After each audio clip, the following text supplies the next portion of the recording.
Bonjour à tous. Aujourd'hui, je vous embarque pour un voyage captivant au cœur de l'investissement dans les gîtes. Avant de plonger dans les détails, permettez-moi de vous présenter une entrepreneuse audacieuse qui a non seulement redéfini son horizon depuis les rues animées de Paris, mais a également créé quelque chose d'unique en Normandie.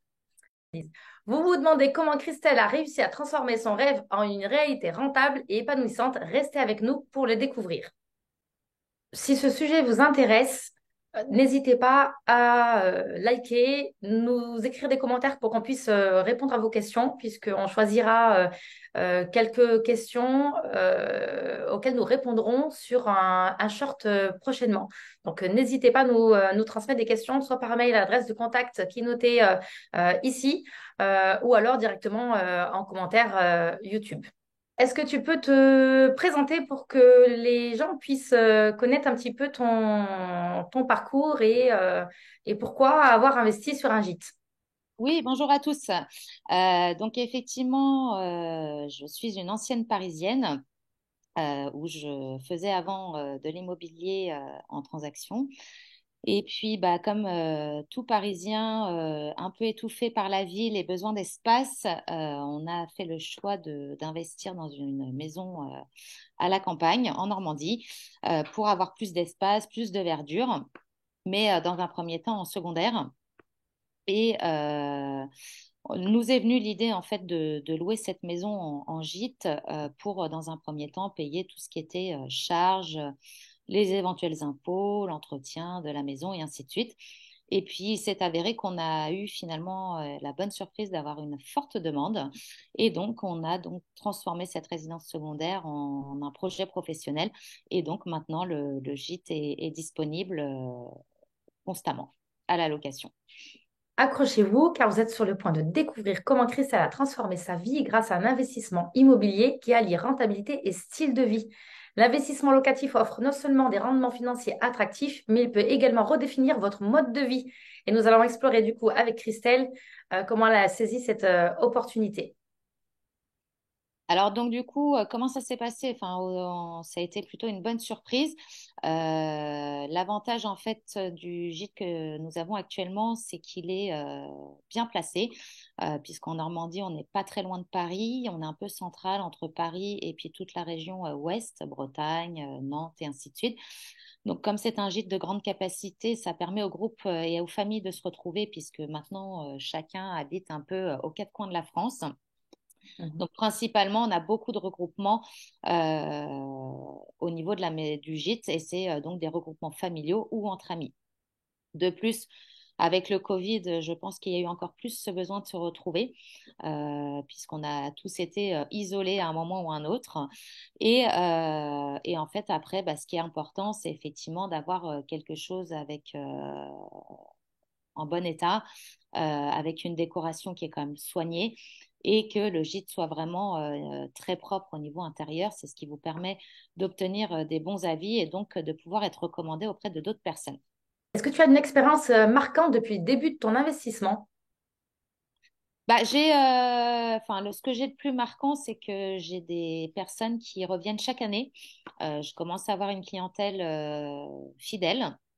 Et puis après, ce qui est agréable aussi dans ce métier-là, c'est le contact qu'on peut avoir avec les gens.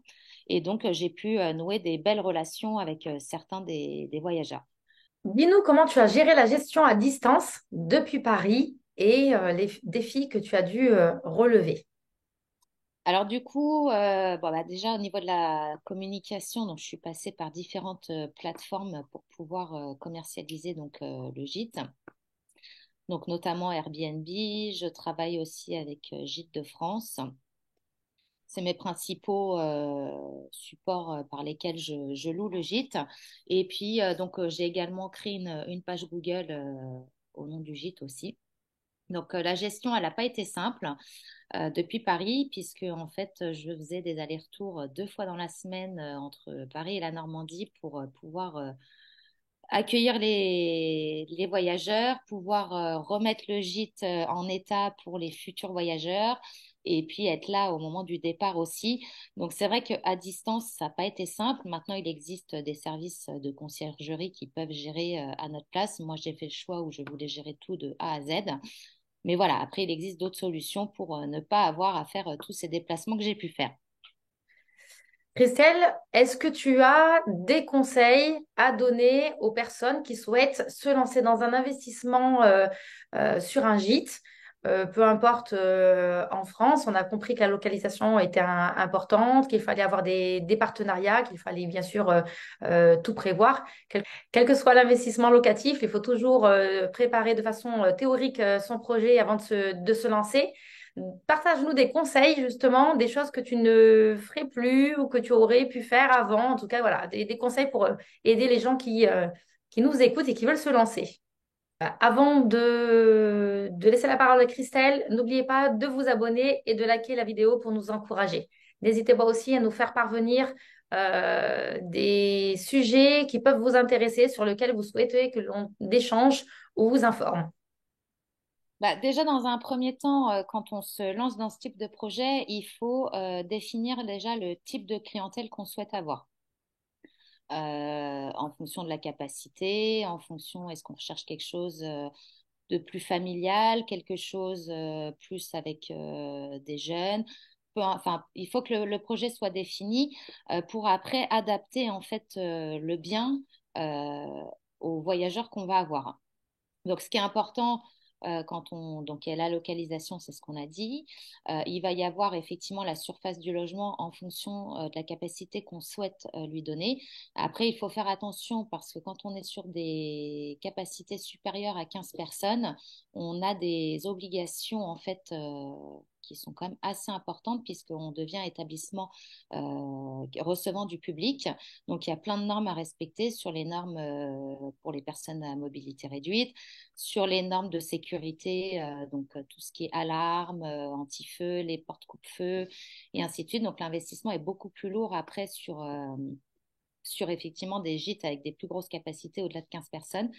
Maintenant, il existe la possibilité de créer des gîtes avec une capacité supérieure à 15 personnes sans avoir recours à ces normes. Après, ça, c'est au pire, on pourra faire un autre sujet là-dessus pour vous donner plus de détails. Il existe différentes choses. Voilà. Et après, bien prendre en compte qu'aujourd'hui, il y a quand même une concurrence qui est de plus en plus accrue sur le gîte.